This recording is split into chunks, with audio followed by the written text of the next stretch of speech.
bientôt nous se connecter pour être en union avec toi, Saint-Esprit, rempli de vie de ta présence.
Frères et sœurs bien-aimés, merci d'être là pour le rendez-vous.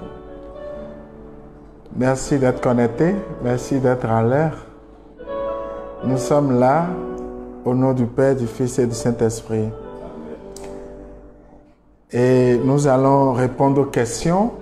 Et avant de commencer, je voudrais dire que depuis quelques jours, il y a eu des questions qui sont liées à l'intimité sexuelle dans un couple. Et ces questions sont des questions spécifiques. Nous allons donner quelques pistes, mais j'envisage de programmer un prêtre spécialiste de l'éthique sexuelle. Vous savez, dans le rapport sexuel, même dans un couple marié, à l'église, il y a une éthique. Ce n'est pas parce qu'on est marié qu'on peut faire ce qu'on veut, comme on veut.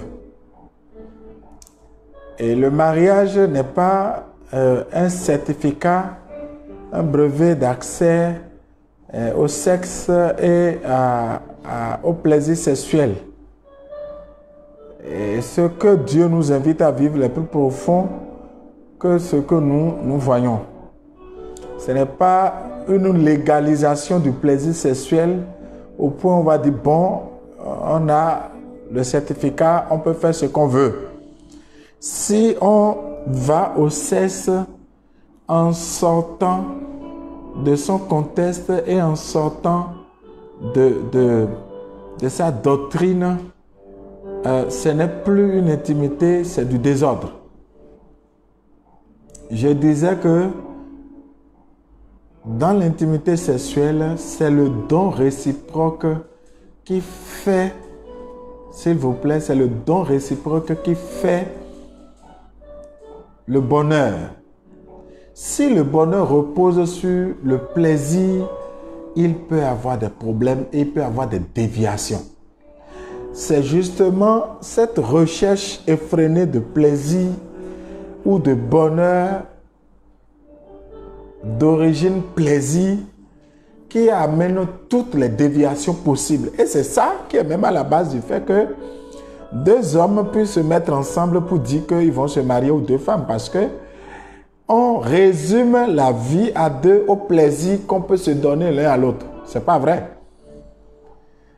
Ce qui fait le bonheur, c'est le fait de se donner à l'autre et de recevoir l'autre. Si on sort cet élément, ça devient animal purement, ça devient instrument de plaisir. Et là, la porte est ouverte à tout. Et donc, la porte est ouverte à la masturbation. Parce que dans ce cas, on n'aura plus besoin de l'autre. Il suffit de se masturber. Ou alors, on se sert de l'autre pour assouvir son plaisir.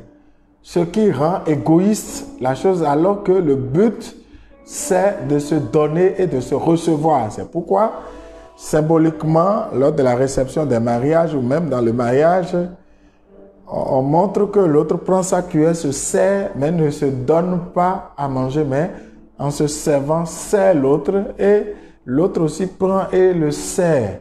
Et c'est pour montrer que c'est un don réciproque. On dit, je me reçois et je me donne à toi. Je te reçois et je me donne à toi. Si on sort de ce canal-là, eh bien, les fondamentaux n'y sont plus. Et vous verrez qu'un jour, et c'est ça qu'on voit aujourd'hui, même l'orifice naturel qui devait servir à la génitalité, on dit que ce n'est plus, ça ne donne plus de plaisir et il faut d'autres orifices et donc la porte est ouverte à tout. Et on voit même aujourd'hui des choses inimaginables où, vous voyez, à cause du plaisir, un papa peut coucher avec sa fille, excusez-moi, et des frères et sœurs peuvent être ensemble. C'est toujours la recherche du plaisir. Vous voyez? Et donc, tous les désordres sont permis. Du coup, le couple dans lequel l'essence de la vie du couple est vidée au détriment du plaisir finira par se quitter parce que personne n'est capable d'entretenir le plaisir du plaisir. Parce que le plaisir fonctionne comme de la drogue et demande encore plus chaque fois. Voyez, il faut s'accoutumer chaque fois. Donc, il faut inventer quelque chose. Il faut faire encore quelque chose. Et on est là tout le temps. Et on finit par se dire, je ne suis plus à l'aise avec celle-là. Je ne suis plus à l'aise avec ça. Parce que la maternité est dans les parties intimes de la femme. Peuvent devenir élastiques. Et si on occulte la partie où c'est elle qui se donne, donc elle n'est pas résumée à sa partie intime, ou au plaisir où elle va donner. Et parce qu'on ne peut plus éprouver de plaisir, on pense qu'elle n'est plus utile. On va vers maintenant celle qui est capable de donner du plaisir. Un jour, dans mes missions, j'ai rencontré un monsieur qui avait 2 femmes. Il avait en fait une première femme avec qui il avait fait déjà les enfants. Les enfants sont grands. Et maintenant, il a pris ailleurs une jeune fille. Et voilà qu'il a le désir de Dieu. Il veut aller à Dieu. Et il était question pour lui quand même d'aller à Dieu avec une femme. Et il était en difficulté parce qu'il disait, franchement, ma première femme, elle s'occupe bien de moi parce que les ménages, la cuisine, elle est extraordinaire. Mais c'est l'autre qui s'occupe de mon bas-ventre. Vous voyez, la femme avec qui le monsieur a fait toute sa vie, il pense que cette femme ne peut plus lui donner le plaisir parce qu'il a résumé l'intimité sexuelle juste au plaisir que ça peut donner. Et donc, tout couple qui s'adonne, même une femme qui est jeune aujourd'hui, qui dit, bon, je suis jeune, je peux donner du plaisir, il arrivera un temps où elle se rendra compte que ça va jouer contre elle. Ce qui est important de faire, c'est de retrouver le centre d'intérêt de la vie du couple. Et le centre d'intérêt de la vie du couple, ce n'est pas le sexe, ce n'est pas le plaisir, c'est Dieu. Et après Dieu, c'est le don réciproque l'un à l'autre. C'est le service l'un à l'autre. On s'épanouit en rendant heureux l'autre. C'est quand on entre dans cette dimension qu'on n'est pas fatigué et donc le couple ne s'ennuie pas et il n'y a pas possibilité après de se quitter. Et parce que toutes les raisons qu'on avance après, ce ne sont que des raisons. Quand on aime, on n'a pas de raison de se quitter. Quand on s'aime. Mais quand le plaisir finit par nous étouffer, on commence à trouver des raisons. Ah, elle n'est plus gentille. Ah, il n'est plus ceci. Ah, il n'est plus ça. Et donc, on trouve des raisons. Vous savez, quand on aime, toutes ces choses sont là, mais on continue d'aimer et on veut être ensemble. Donc, je tenais à rassurer les personnes qui ont posé des questions dans ce sens que ce que j'ai abordé n'est qu'un aspect, vous voyez, mais je vais inviter un spécialiste, un prêtre. Il sera question d'un prêtre spécialiste du domaine. Et donc, toutes les questions vont être orientées vers ça. Et vous allez poser toutes les questions. Il fera peut-être une vingtaine de minutes où il va aborder les questions en général et il va aborder les questions spécifiques que chacun a posées. De toutes les façons, l'union entre l'homme et la femme est à l'image de l'union qu'il y a entre le Christ et son Église. Et vous verrez que cette union dure dans le temps et ce n'est pas le plaisir qui le maintient ou qui la maintient. Ce qui la maintient, c'est que le Christ s'est donné totalement et le Christ n'est pas forcément épanoui parce que l'homme se donne, mais parce que l'homme se sent heureux par le don que lui il a fait de sa vie. Et quand l'homme se donne à nouveau, c'est l'homme qui entre dans le projet de Dieu et qui s'épanouit par le don qu'il fait de sa vie en réponse au don que Dieu a fait de son propre Fils. Voici les questions sur lesquelles on doit se concentrer.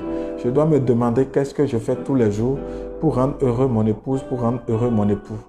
Pas quel est le plaisir qu'il ou elle me donne. Ce n'est pas par le plaisir qu'on apprécie l'amour. L'amour est indicible, c'est un sentiment que le Saint-Esprit suscite en nous et qui nous fait vivre et qui nous fait tourner vers l'autre. Et l'amour qui n'est pas tourné vers l'autre, qui n'est pas tourné vers le bonheur de l'autre, n'est pas vrai, il n'est pas pur. Il est purement matériel et s'il n'est que matériel, il va souffrir. L'amour, il est vrai quand il a un aspect matériel, jouissance, mais aussi un aspect immatériel, c'est-à-dire un don de soi, l'amour agapé. Pour en venir aux autres questions, alors, comment conserver une grâce ou une prophétie d'un berger envers un fidèle pour la réalisation de cette prophétie? Y a-t-il un temps pour bénéficier ou un délai pour que cette prophétie se réalise? Première chose, il y a le discernement. Attention. La prophétie est-elle vraie? Est-elle juste? je suppose que c'est juste pour ne pas rentrer dans les débats. Mais il faut que la prophétie soit juste. Parce que si on fait dire à Dieu ce qu'il n'a pas dit, si on lui fait dire des choses par pur sentiment, eh bien, on peut être surpris que ça ne se réalise pas parce que Dieu n'accomplit pas ce qu'il n'a pas dit. C'est ce que la bouche de Dieu a dit que les mains de Dieu accomplissent. Si la bouche de Dieu a dit quelque chose, ce que Dieu a dit s'accomplit toujours. Isaïe 55, verset 10.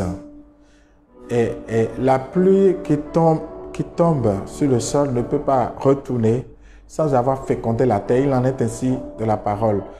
Quand elle a été proclamée par Dieu, elle ne peut pas retourner à Dieu sans avoir accompli ce qu'elle signifie.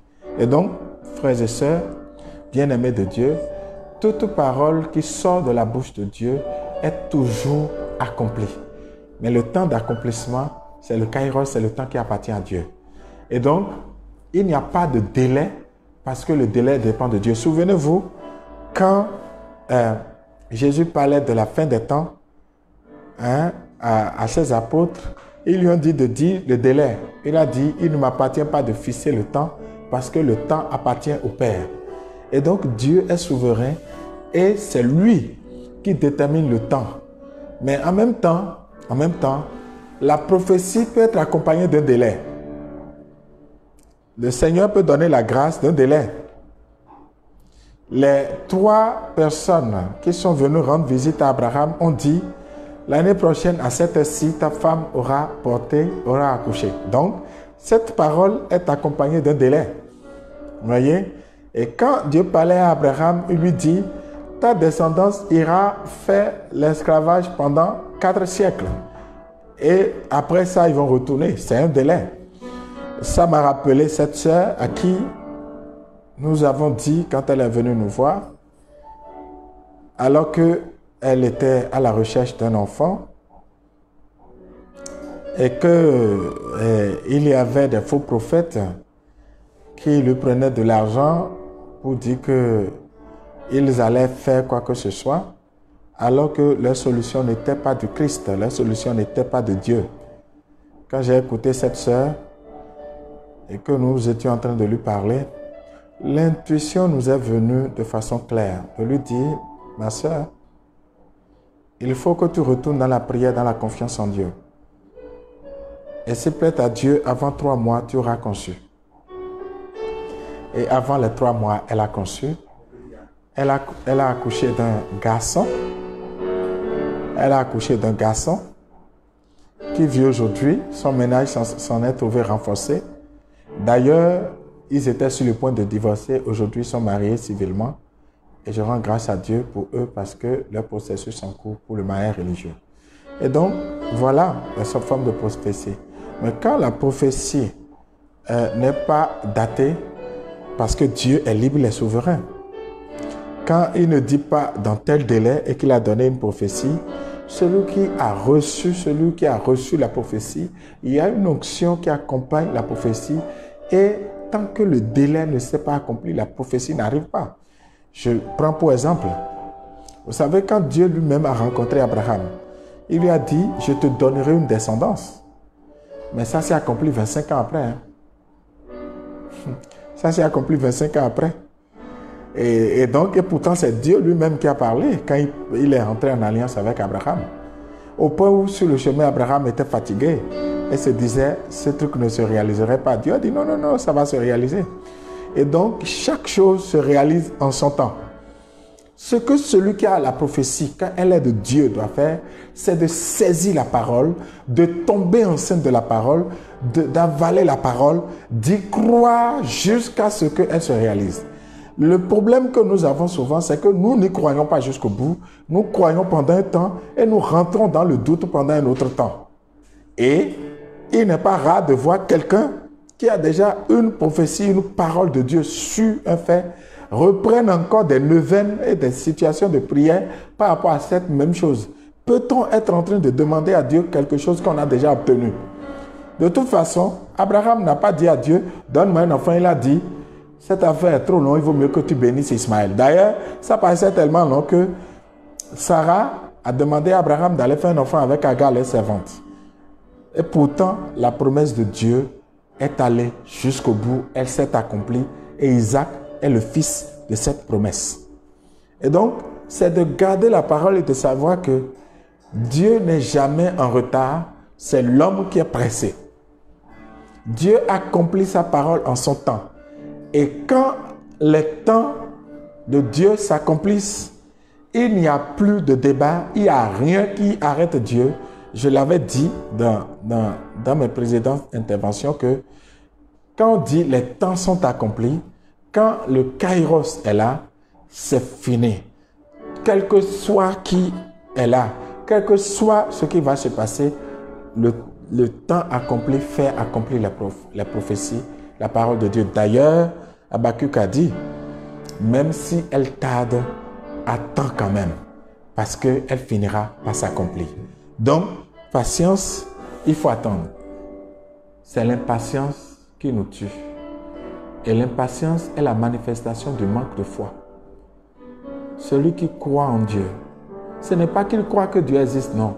Celui qui sait que Dieu est Dieu et que quelle que soit la durée, le temps, Dieu réalise toujours sa promesse.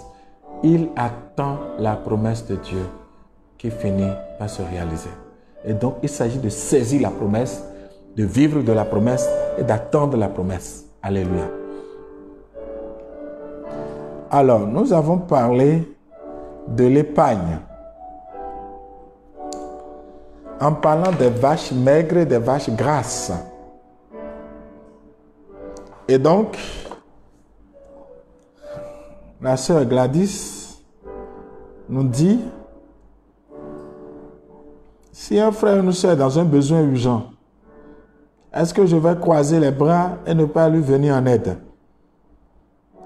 Si un parent est malade et a besoin de soins très onéreux, est-ce que je dois rester là à regarder et à ne rien faire? Faites attention à ce que j'ai dit. Je ne souhaite pas que pour votre vie, chaque fois que vous avez de l'épargne, il y a un frère ou une soeur qui a des maladies graves ou qui a des situations où vous êtes obligé d'aller prendre l'épargne. Je ne vous souhaite pas ça. Je ne souhaite pas que ça arrive. Parce que si ça arrive et que vous n'avez pas d'autre solution pour venir en aide, vous irez prendre l'épargne. Mais n'oubliez pas que la prise de l'épargne n'est pas non plus systématique. Il y a des formes d'épargne où vous faites un compte bloqué sur 5 ans. Il y a des sœurs, il y a des personnes que je connais qui ont déposé l'argent et qui ont bloqué sur 5 ans. Et s'ils vont casser le délai et ils prennent l'argent hors délai, ce qu'ils perdent est beaucoup. Tu déposes 12 millions ou 10 millions ou 20 millions, je ne sais combien. Et on te dit que si tu casses le délai, ils vont te prendre 2 millions. Comme perte, je ne sais pas, est-ce que c'est la peine? Donc, il y a tout ça. C'est parce que quand on parle d'épargne, là, nous pensons à ce que nous avons mis en réserve dans une enveloppe quelque part. Ça, c'est facile, on peut aller prendre. Mais sinon, ce qu'il faut faire, parce que les cas où quelqu'un est malade, grave, il n'y a pas d'autres moyens, c'est des cas extrêmes. Et c'est des cas exceptionnels. Je parle des situations ordinaires où, premièrement, nous n'épargnons pas. Nous mangeons tout ce que nous produisons de nos mains. Ou quand nous épargnons, nous dépensons l'épargne en dehors des grands centres d'intérêt, en dehors de l'investissement. Le but de l'épargne, c'est l'investissement. Et l'investissement permet d'avoir les moyens pour couvrir maintenant les besoins. S'il y a des choses exceptionnelles qui arrivent, je ne souhaite pas, je le répète, vous n'avez pas le choix, vous allez aider quelqu'un qui souffre. Ou, si vous devez avoir le choix, c'est qu'il y a une possibilité d'aider la personne en trouvant les moyens ailleurs et ça ne sera pas forcément d'aller toucher l'épargne. Mais si vous n'avez pas d'autre choix que de toucher l'épargne, vous allez aider parce que vous n'allez pas laisser mourir quelqu'un sous prétexte que vous épargnez. Mais encore une fois, c'est des cas exceptionnels, ce n'est pas des cas fréquents. Ce n'est pas toujours que quand on épargne, dès lors qu'on épargne, il y a une maladie qui arrive et il n'y a pas autre chose à faire. Non, je ne crois pas. C'est des cas exceptionnels, c'est des cas spécifiques. Et nous n'allons pas perdre le temps sur des cas exceptionnels. Quand vient un cas exceptionnel, c'est de l'exception et on a une réaction aussi exceptionnelle. Mais occupons-nous des cas ordinaires. Et c'est de ça que j'ai parlé parce que l'investissement nous permet de couvrir les temps de manque, les temps de besoin, les temps où nous manquons de moyens d'argent. En ces moments-là, nous avons besoin d'aller puiser dans la réserve pour pouvoir passer les temps difficiles. Alors que Dieu nous aide à cela.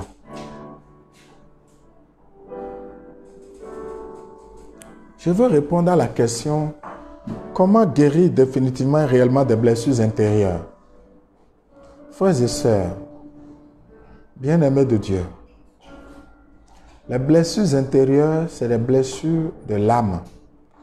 Vous savez que l'âme est le siège de l'affectivité, le siège de la raison, le siège de l'intelligence, de la volonté. Voilà, c'est là. Et quand l'âme est blessée, on parle des blessures psychologiques ou des blessures intérieures. En réalité, c'est l'expression du besoin d'affection, du besoin d'être aimé. C'est pourquoi la guérison intérieure commence par le pardon offert et reçu. Je dois donner le pardon et je dois recevoir le pardon. Parce qu'on peut être blessé simplement parce qu'on ne reçoit pas le pardon qu'on nous donne. On peut être blessé par l'acte de quelqu'un et souffrir parce qu'on n'a pas pardonné. Mais la guérison commence lorsque nous avons pardonné. Et quand nous avons pardonné, Dieu se met à nous guérir. Et justement, de toute forme de prière, la meilleure prière, c'est la prière dans laquelle Dieu nous guérit. Et vous voyez par exemple que le péché est le résultat du sentiment qu'a l'homme de croire que Dieu ne l'aime pas. Et donc, en réponse à la chute affectionnelle, je peux le dire ainsi, ce que le diable, sous la forme de serpent, a dit à Adam et Ève: Dieu ne vous aime pas, l'homme est entré dans le péché. Donc l'homme est sorti de la relation avec Dieu en pensant que Dieu ne l'aime pas. Et c'est pourquoi les plaies de Jésus ont guéri l'homme, parce que la marque de ces plaies est la preuve que Dieu aime l'homme, parce que cet amour a conduit Dieu à livrer son propre fils. Ce qu'il a de plus cher, Dieu l'a livré pour que l'homme soit sauvé. Et c'est pourquoi il n'y a pas plus grand amour que de donner sa vie pour ceux que l'on aime. Et donc, quand Jésus-Christ donne sa vie, Jésus-Christ donne la preuve qu'il aime. Et donc, en regardant Jésus sur la croix, en contemplant la mort de Jésus, on est guéri du fait que Dieu ne nous aime pas. Et lorsque vous n'êtes pas guéri de la blessure de non-amour, vous n'êtes pas d'abord un vrai homme. Au plan humain, vous avez un problème. Au plan spirituel, vous avez un problème. Et tout ça va rejaillir sur la vie sociale. C'est pourquoi vous avez besoin de guérir. Et pour guérir, c'est aller s'exposer devant l'amour de Dieu. Vous savez, un saint a dit, prier, c'est aviser Dieu et se laisser aviser par Dieu. Il dit, en fait, c'est une sainte, Thérèse. Elle dit, je l'avise et lui, il m'avise. Et donc, prier, c'est aller s'asseoir pour contempler Dieu. Ou alors, aller contempler Dieu à travers la création. On dit, quand je vois la beauté de la création, je m'écris, Dieu est beau, Dieu est grand. À partir des œuvres de Dieu, on peut voir Dieu. À partir de la création, on peut voir Dieu parce que l'artiste se révèle à travers son art. Et quand on regarde la création, on peut voir Dieu. Le but de la prière, c'est de rencontrer Dieu, c'est de voir Dieu. Et la meilleure forme de prière qui permet de voir Dieu, c'est l'oraison. C'est l'oraison. Thérèse d'Avila a pu dire, je connais beaucoup de personnes qui vont dans les églises, qui prient tous les jours, mais dont la vie ne change pas spirituellement. Quand je parle de changement de vie, ne voyez pas les réalisations, voyez au niveau qualité de vie spirituelle. Donc elle dit qu'ils font tout ça, mais leur vie ne change pas. Mais elle dit, je ne connais pas de personne qui soit fidèle à l'oraison dont la vie n'est pas changée. Finalement, l'oraison, c'est le cœur à cœur avec Dieu. Jacques Philippe définit l'oraison comme donner du temps à Dieu. Aller s'asseoir devant Dieu et dire, Seigneur, je suis là. Et rester en présence de Dieu. Méditer la parole de Dieu jusqu'à ce que Dieu se révèle à moi dans sa parole. Dieu ouvre un aspect de la parole que je n'ai jamais vu. Et que par cet aspect, je m'attache à Dieu. Que je le fasse tous les jours, je grandis dans la présence de Dieu. Et mon cœur finit par s'attacher à Dieu et mon cœur vit de la présence de Dieu. Mon cœur roule de la présence de Dieu et Dieu me visite tous les jours. Et c'est ainsi que ma sensibilité à Dieu grandit.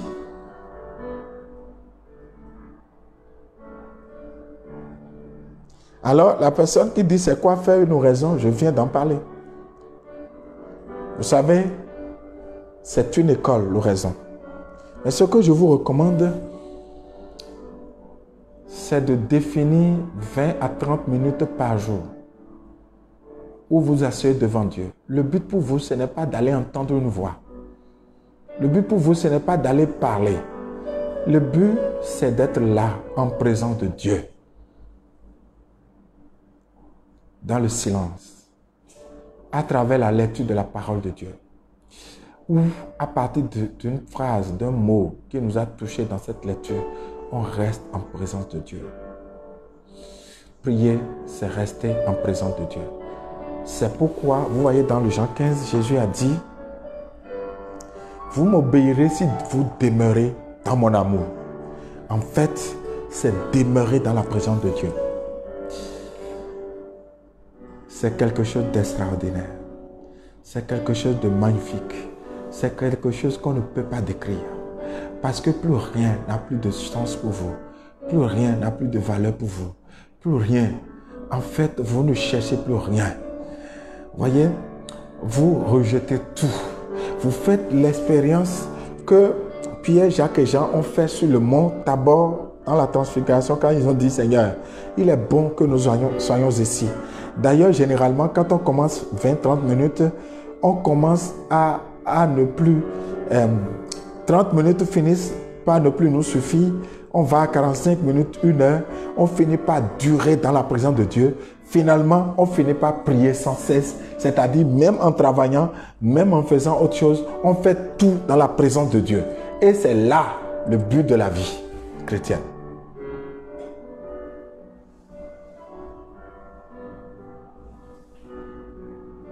Si j'ai une prière pour vous, frères et sœurs bien-aimés de Dieu, c'est que vous puissiez grandir et demeurer dans la présence de Dieu. Parce qu'il y a des conséquences.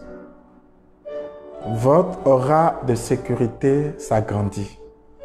Ça fait que plus ça s'agrandit, plus quelqu'un qui est dans le mal ne peut s'approcher de vous. Si votre aura est de 1 mètre, Si quelqu'un qui est dans le mal s'approche de vous de 1 mètre, il va sentir votre présence d'1 mètre.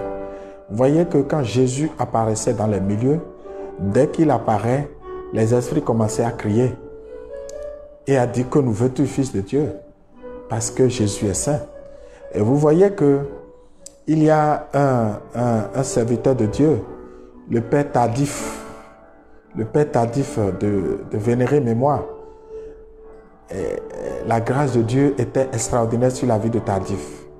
On dit que quand Tardif était invité pour les grandes campagnes d'évangélisation, il y a tellement foule que parfois ce n'est pas hélicoptère que Tardif descend. Mais dès que l'hélicoptère de Tardif était perceptible dans les nuages, alors qu'il n'a pas encore prêché, il n'a pas encore fait intercession, on dit que les boiteux se mettaient à marcher. Vous voyez? Et donc, moi je me demande souvent, les hommes qui cherchent la sécurité, mais nous sommes déjà sécurisés. Nous sommes déjà sécurisés. Grandir dans la présence de Dieu, c'est tout. Et ça se fait par la vie d'oraison. Je suis d'accord que ça ne va pas être facile.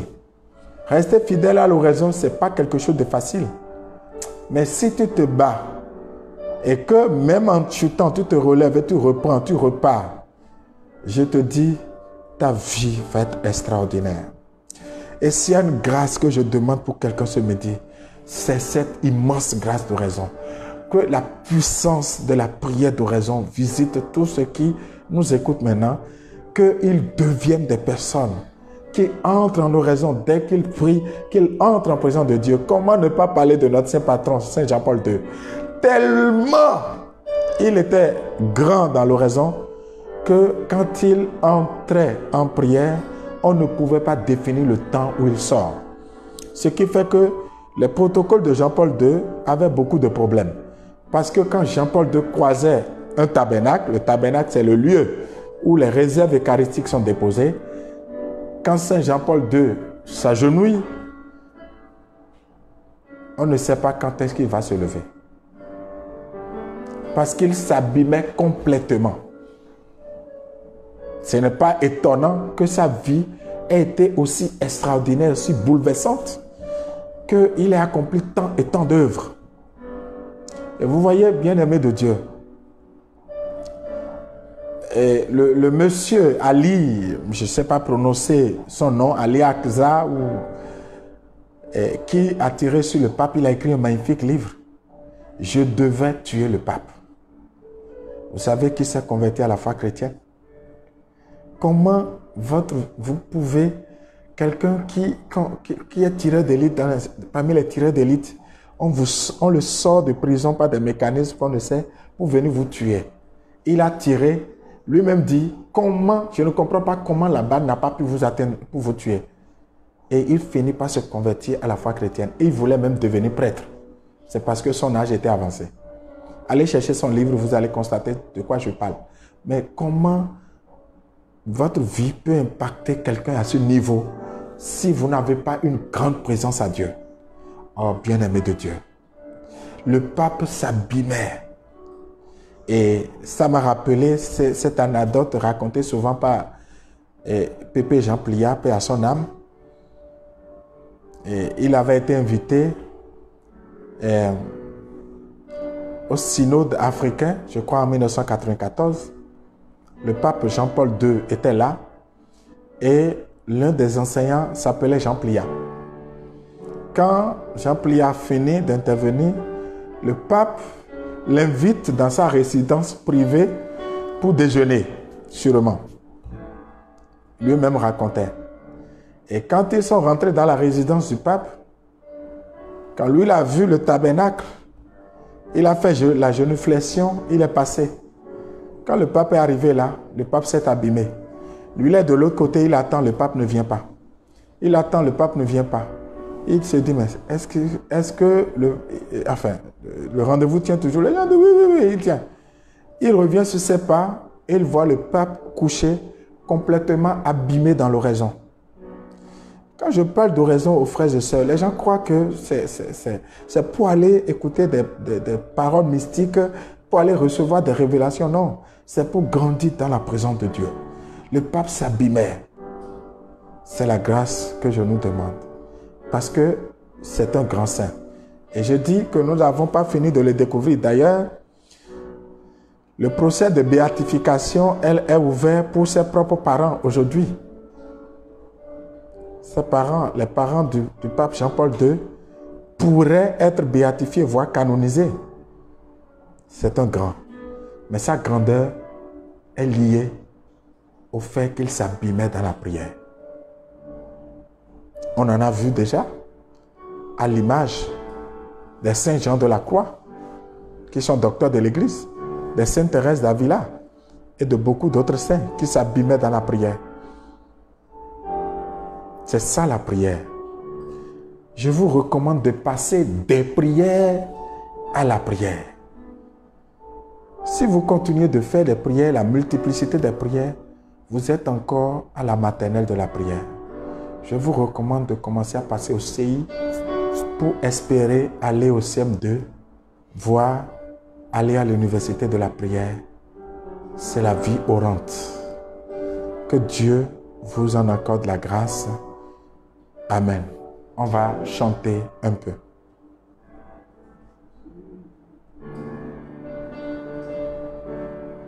Tu es digne de recevoir la gloire. Tu es digne De recevoir la gloire, tu es digne. de recevoir la gloire. Tu es digne de recevoir la gloire. Je veux chanter tes louanges, ô Seigneur. Je veux Louer ton Seigneur, agneau de Dieu. Je veux chanter tes louanges, ô Seigneur. Je veux louer, louer, louer. Ton Seigneur, agneau de Dieu. Tu es digne de recevoir la gloire. Tu es digne de recevoir la gloire. Tu es digne de recevoir la gloire. Tu es digne de recevoir la gloire. Frères et sœurs bien-aimés, pour faire oraison, on a besoin de se faire accompagner. Pour les catholiques qui m'écoutent, il y a les responsables de leur groupe, les prêtres, les curés, les moines des monastères dont les rôles sont d'accompagner. Pour les non-chrétiens qui entendent parler de l'oraison, sachez que vous pouvez nous contacter pour qu'on puisse vous aider. Mais je peux vous dire que c'est à la portée de tout homme qui cherche Dieu.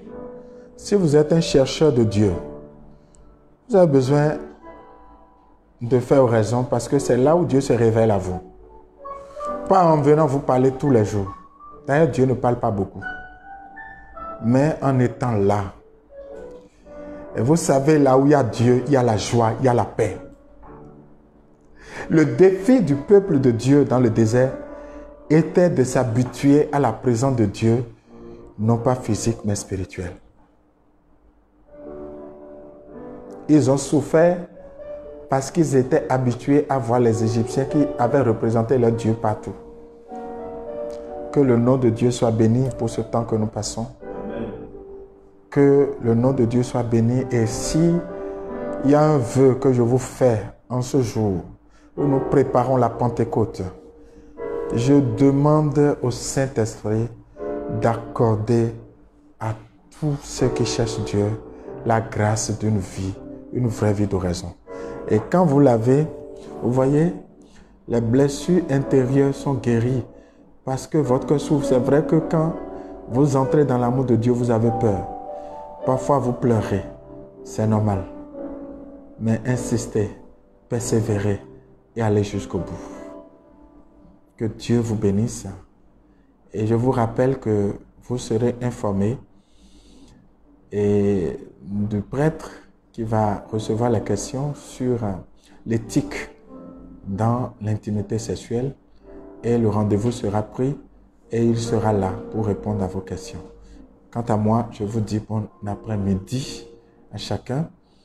Je dis bon week-end et certainement bonne fête du Ramadan aux musulmans qui seraient en train de nous écouter. Et à mardi pour la suite du chemin avec Saint Joseph. Que Dieu vous bénisse. Amen.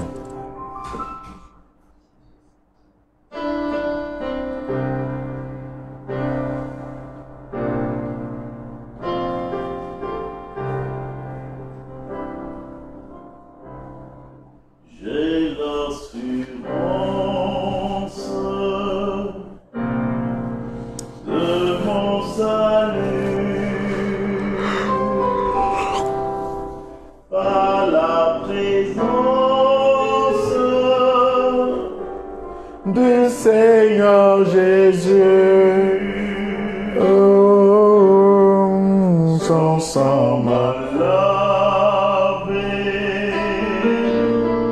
m'a racheté, et l'Esprit Saint